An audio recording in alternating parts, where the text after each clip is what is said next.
ప్రభు అయిన యేసుక్రీస్తు పరిశుద్ధమైన నామంలో ఈ ఉదయకాల వాక్య ధ్యానమును వీక్షిస్తున్న విశ్వాసులకు, సంఘమునకు, సేవకులకు, సకల పరిశుద్ధులకు కృపయు సమాధానము దేవుని మందిరములోని దీవెన మీకు కలుగునుగాక. ఆమె ఉదయకాల వాక్య ధ్యానము ద్వితీయోపదేశ కాండము 5వ అధ్యాయము 16వ వచనమును దేవుని వాక్యంలో ధ్యానం చేసుకుందాం. నీ దేవుడని యెహోవా నీకు అనుగ్రహించు దేశంలో నీవు దీర్ఘాయుష్మంతుడవై నీకు క్షేమము కలుగునట్లు నీ దేవుడని యెహోవా నీకు ఆజ్ఞాపించులాగున నీ తండ్రిని నీ తల్లిని సన్మానించుము.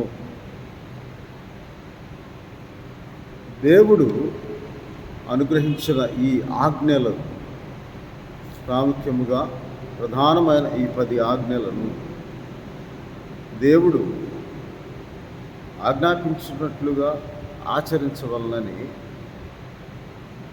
ఇది ఆజ్ఞ ఉన్నదని ప్రతి ఒక్కరూ గమనించాలి. ప్రాముఖ్యముగా నీవు దీర్ఘాయుష్మంతుడు వగునట్లు నీ తల్లిని నీ తండ్రిని సన్మానించాలి. తల్లిదండ్రులు దేవుడు అనుగ్రహించిన దానము, దేవుడు అనుగ్రహించిన ఆశీర్వాదం. అందువల్ల దేవుణ్ణి సన్మానించే విషయంలో మొట్టమొదటిగా మనం ఈ లోకానుసారముగా ఈ లోకంలో మనకు జన్మ ఇచ్చిన తల్లిదండ్రులను మనం సన్మానించాలి. దేవుని యందు భయభక్తులు కలిగి ఉన్నట్లో మొట్టమొదటిగా తల్లిదండ్రులకు మనం లోబడి ఉండాలి అని దేవుని వాక్యంలో సెలవిస్తుంది. నీవు దీర్ఘాయుష్మంతుడు ఉన్నట్లు నీ తల్లిని నీ తండ్రిని సన్మానించాలి. భయము భక్తి కలిపి భయభక్తులు ఎలాగూ, తల్లి తండ్రి కలిపి తల్లిదండ్రులు అలాగూ దేవుణ్ణి సన్మానించే విషయంలో, దేవుని యందు భయభక్తులు కలిగే విషయంలో మనము యెహోవా యందు భయభక్తులు కలిగి ఉంట దీర్ఘాయుష్నకు మూలము అని సామెతల గ్రంథంలో చదువుకుంటాం. ఆ దీర్ఘాయుష్నకు కారణము మనకు దేవుడు దీవెనగా అనుగ్రహించిన తల్లిదండ్రులను మనం సన్మానించాలని దేవుని వాక్యంలో రాయబడింది. కాబట్టి సామెతల గ్రంథంలో ఇలాగ దేవుని వాక్యంలో రాయబడి ఉన్నది. మనము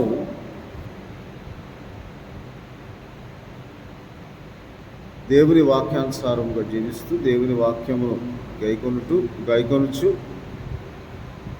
దేవుడు ఆజ్ఞాపించిన ఆజ్ఞలు అనగా విధులు, కట్టడలు, శాసనములు, చట్టములు ఇవన్నీ ఆయన ఆజ్ఞగా ఇచ్చాడు. ఆజ్ఞను అతిక్రమించుట పాపం.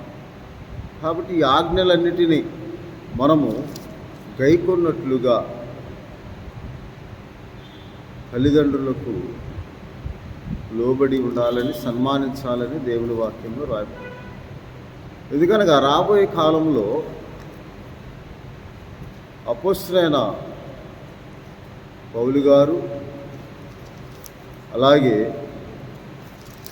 పేతురు కూడా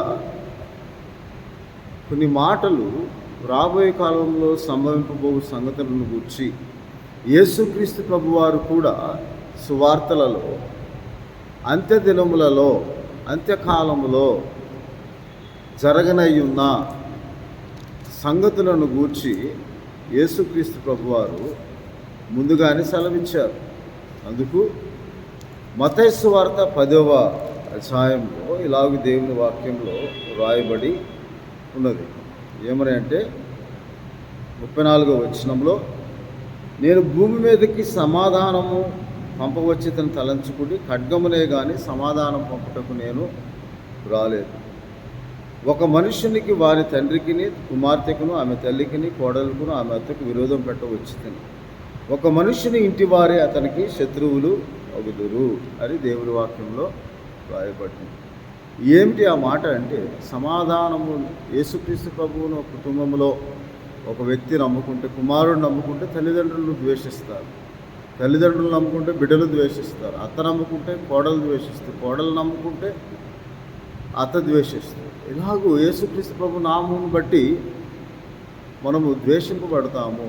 ఆ కుటుంబంలో సమాధాన స్థితి ఉండదు. అలాగే అనేక మంది సేవకులు సాక్ష్యం ఇస్తూ ఉన్నప్పుడు మనం అనేక ఉద్యోగ కూటాల్లో చూసినప్పుడు అనేక మంది సేవకులు, నేను మాత్రమే నా కుటుంబంలో నేను నమ్ముకుంటున్న బట్టి నా కుటుంబం నన్ను వెలివేసింది మా కుటుంబంలో సమాధానం కరువై ఉన్నది, మా తల్లిదండ్రులు నన్ను బయటికి వెలివేశారని అలాగూ ఆ సమాధానం యేసుక్రీస్తు ప్రభువుని నమ్ముకుంటు ద్వారా వచ్చే ద్వేషము కుటుంబంలో సమాధాన స్థితిని కోల్పోతారు. యేసుక్రీస్తు ప్రభువులకు సాక్ష్యముగా యేసుక్రీస్తు ప్రభువును రక్షకుడిగా హృదయం ముందు విశ్వసించిన అనేక మంది అలాగూ కుటుంబములో సమాధానం లేని స్థితిలో ఉన్నది. అందుకే అపోస్తలుడైన పౌలు గారు కూడా తిమోతికి వ్రాసిన పత్రికలో తిమోతికి వ్రాస్తూ అంత్యదినములలో ఇలాంటి సంగతులు సంభవిస్తాయి కాబట్టి నీవు ఈ వాక్యములను బోధించి, ఎందుకనగా 3వ అధ్యాయము 2 తిమోతి 3వ అధ్యాయము 1వ వచనం, అంత్యదినములలో అపాయకరమైన కాలములు వచ్చునని తెలుసుకునుము. ఎలాగనగా వెంకములాడు వారు అహంకారులు, తల్లిదండ్రులకు అవిధేయులు, కృతజ్ఞత లేనివారు అపవాదు. తల్లిదండ్రులకు అవిధేయులుగా ఉంటారు, భ్రష్టులే సత్యమును ఎదిరించేవారుగా, విశ్వాస విషయంలో భ్రష్టులే సత్యమును ఎదిరించేవారుగా ఉంటారు. కాబట్టి నీవు జాగ్రత్తగా ఉండుము అని అపోస్తలుడైన పౌలు తిమోతికి, యవన కాపరి అయిన తిమోతికి రాస్తూ ఉన్నారు. అలాగే పేతురు భక్తుడు కూడా దేవుని వాక్యంలో అంత్యదినముల గురించి రాస్తూ తల్లిదండ్రులకు అవిధేయులుగా ఉండువారిని గురించి కూడా ముందుగానే 2వ పేతురు పత్రికలో ఇలాగూ దేవుని వాక్యంలో రాయబడి ఉన్నది. 2వ పేతురు పత్రిక 2వ అధ్యాయంలో దేవుని వాక్యంలో 1వ వచనం, మరియు అబద్ధ ప్రవక్తలు ప్రజల్లో ఉండిరి, అటువల్లే మీలోనూ అబద్ధ బోధకులు వీరు తమ్మును కొనిన ప్రభువును కూడా మెచ్చి తమకు తామే శీఘ్రం నాశనం కలుగు చేసుకుని నాశనకరమకు భిన్నాభిప్రాయములను రహస్యముగా బోధించుచు ఉంటారు అని దేవుని వాక్యంలో రాయబడి. ఆ నాశనకరమైన భిన్నాభిప్రాయములను విని అనేక మంది అవిధేయత స్థితిలో పడిపోతారని దేవుని వాక్యంలో రాయబడి.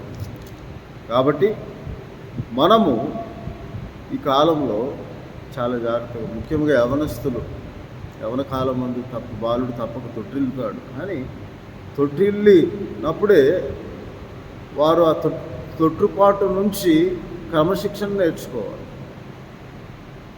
కాబట్టి ఆ తొట్టుపాటు ఎందుకు కలుగుతుందంటే వారి రక్షణార్థమే, విమోచనార్థమే వారు చేసిన తప్పును తాము గ్రహించి ఆ తప్పును బట్టి నేర్చుకోవడానికి, వారి అవిధేయత స్థితిలో ఎందుకు పడిపోయి ఉన్నారో, ఎందుకు తల్లిదండ్రులకు అవిధేయులుగా ఉన్నారో వారు గమనించడానికి తొట్టుపాటు కల్పించు. కానీ చాలామంది ఏం చేస్తున్నారు, ఈ కాలంలో ఆత్మహత్యలు చేసుకుంటున్నారు. తొట్టుపాటు వల్ల వచ్చే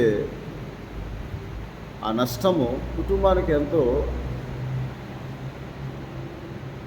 మరి దయనీయమైన స్థితిని కలుగజేస్తుంది. ఆ తొట్టుపాటు వలన దేవుని వాక్యము నమ్ముకుని దేవుని వాక్యం మనల్ని ఆదరిస్తుంది.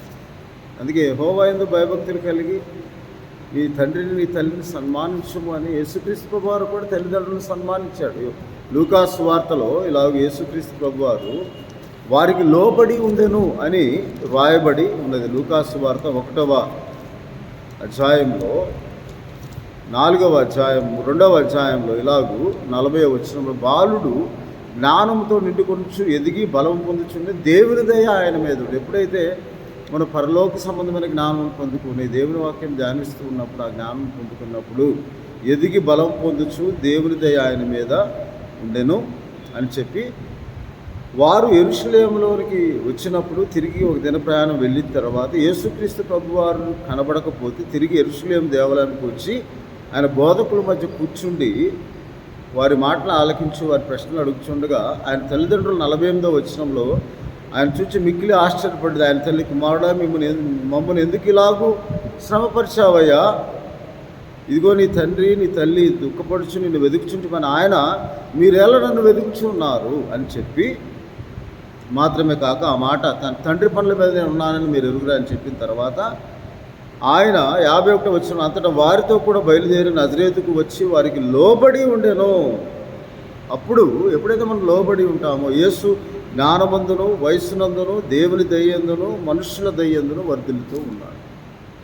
ఈ లోకంలో శరీరానుసారముగా మనుష్య కుమారుడిగా దేవుని కుమారుడిగా ఈ లోకంలోకి వచ్చినప్పటికీ శరీర సంబంధమైన తల్లిదండ్రులకు లోబడి ఉన్నాడు. వారిని పెంచువారిని వారికి లోబడి ఉన్నాడు. కాబట్టి అది నీ తల్లిదండ్రులను సన్మానించు. అప్పుడు ఎప్పుడైతే మనం లోబడి యేసు జ్ఞానమందును వయస్సునందును దేవుని దయందును మనుషుల దయలో నీవు వర్ధిల్లుతావు. అందుకే నీ తల్లిదండ్రులు నీవు సన్మానించాలి, వారికి లోబడి ఉండాలి, వారి మాటను జ్ఞాపకం చేసుకోవాలి. ఎప్పుడైతే నీవు అలా లోబడి ఉంటావు, ఒక తల్లి నిన్ను ఆదరించినట్లుగా నేను నిన్ను ఆదరిస్తాను. యెషయా గ్రంథంలో యెహోవా దేవుడు చెప్పిన మాట నీ జీవితంలో నెరవేర్చబడుతుంది. అందుకే సామెతల గ్రంథంలో ఇలాగూ దేవుని వాక్యంలో వ్రాయబడిన తల్లిదండ్రులను సన్మానించుట్లో, తల్లిదండ్రుల ఉపదేశమును ఆలకించుట్లో, నీవు దయనందు గాన మంచివాడు అనిపించుకోవటానికి నీవు యెహోవా యందు భయభక్తులు కలిగి నీ తండ్రి ఉపదేశం నీ తల్లి ఉపదేశమును విడవక, జ్ఞానమును విడవక, నీవు వివేచన కలిగి దేవునికి ఇష్టలైన వారిగా ఉండాలని ఈ కాలంలో తొట్టిల్లిపోవు యవనస్తుల గురించి దేవుడు మాట్లాడుతున్నాడు. కాబట్టి 119వ కీర్తనలో ఎలాగూ దేవుని వాక్యంలో రాయబడి ఉన్నది. 119వ కీర్తనలో 1వ అధ్యాయంలో దేవుని వాక్యంలో యవనులు దేని చేత 9వ వచనంలో తమ నడత శుద్ధిపరుచుకుందరు, నీ వాక్యమును బట్టి దాన్ని జాగ్రత్తగా చూసుకుంటే కదా అని దేవుని వాక్యంలో రాయబడి. మనము అలాగూ ఆ దేవుని వాక్యమును ఆధారం చేసుకొని దేవుని ఆజ్ఞానుసారంగా 10 ఆజ్ఞల్లో ఇచ్చిన ఆ ఆజ్ఞను మనము గైకొనుచు దేవుని యందు భయభక్తులు కలిగి దేవుని ఆలోచన చొప్పున నడుచుచు మనము జ్ఞానము గల మనస్సును, వివేకము గల మనస్సును కలిగి ఉండినప్పుడు దేవుని వాక్యమే, దేవుని ఆజ్ఞయే మనం లోబడి ఉండినట్లుగా, సన్మానించున్నట్లుగా. ఎందుకనగా మన ఆత్మలకు తండ్రి అయిన దేవుడు అనే మాట ఉంటుంది. ఆయనకు భయపడాలి, ఆయనకు లోబడాలని దేవుని వాక్యం. ఎప్పుడైతే నువ్వు అలాగూ ఆయనను సన్మానిస్తావో ఈ లోకానుసారంగా తల్లిదండ్రులను కూడా నీవు సన్మానిస్తావని దేవుని వాక్యంలో రాయబడి ఉంది. మన ఆత్మలకు తండ్రి అయిన వానికి మరి అంత లోబడి ఉండాలి అని దేవుని వాక్యంలో రాయబడి ఉన్నది. కాబట్టి మనం అలాగూ మన ఆత్మలకు తండ్రి అయిన దేవునికి లోబడినట్లుగా మనము దేవుని సన్నిధిలో జీవించాలని, మన ఆత్మలకు తండ్రి, ఈ లోకంలో శరీర సంబంధమైన తండ్రులకు మనం లోబడి ఉండాలి. అలాగే తల్లిదండ్రులు గూర్చి చాలా వాక్యములు రాయబడి ఉన్నవి, కానీ మనకు సమయం లేదు. కానీ దేవుని వాక్యంలో పిల్లలారా మీ తల్లిదండ్రులకు మీరు లోబడి ఉండుడి, వారిని సన్మానించుడి అని దేవుని వాక్యంలో రాయబడి. కాబట్టి మనము కూడా అలాగూ దేవుని వాక్యంలో రాయబడిన దాని ప్రకారము దేవుణ్ణి సన్మానించే వారముగా, దేవుణ్ణి ఆజ్ఞ గైకుని వారముగా, దేవుని నామమును భయభక్తులు కలవారముగా ఉన్నట్లు దేవుడు మనకు ఆజ్ఞాపించిన ప్రతి వాక్యమును తల్లిదండ్రులను సన్మానించే వారముగా, నీ తండ్రి ఆజ్ఞను నీ తల్లి ఉపదేశమును నీవు అంగీకరించుము అని సామెతల గ్రంథంలో రాయబడింది. అందువల్ల మనము దేవుని వాక్యంలో పేతురు గారు రాస్తూ యాకోబు పత్రికలో కానీ పేతురు పత్రికలో కానీ పిల్లలారా అనే మాట రాయబడి ఉన్నది. ఆ మాటను మనం జ్ఞాపకం చేసుకుంటూ దేవుని చిత్తమునకు అనుకూలముగా మనము జీవించాలని, దేవుని వాక్యానుసారముగా మనం జీవించాలని, తల్లిదండ్రులకు లోబడి ఉండాలని దేవుని వాక్యంలో రాయబడి అనేక వాక్యములు దేవుని వాక్యములు. కాబట్టి మనము తల్లిదండ్రులను సన్మానించే వారముగా ఉండినప్పుడు దేవుని దయ, దేవుని దీవెన, దేవుని ఆశీర్వాదము మనకు కలుగుతుందని దేవుని వాక్యంలో రాయబడి. అలాగ మనం తల్లిదండ్రులను యెహోవా యందు భయభక్తులు గలవారమై తల్లిదండ్రులను సన్మానించేవారుగా ఉండినప్పుడు దేవుడు మనల్ని ఆశీర్వదిస్తాడు. ఎఫెసీ పత్రిక 6:1 పిల్లలారా, ప్రభువునందు మీ తల్లిదండ్రులకు విధేయులై ఉండుడి, ఇది ధర్మమే. నీకు మేలు కలుగునట్లు నీ తండ్రిని నీ తల్లిని సన్మానించుము, అప్పుడు నీవు భూమి మీద దీర్ఘాయుష్మంతుడు అగును. ఇది వాగ్దానంతో కూడిన ఆజ్ఞల్లో మొదటిది.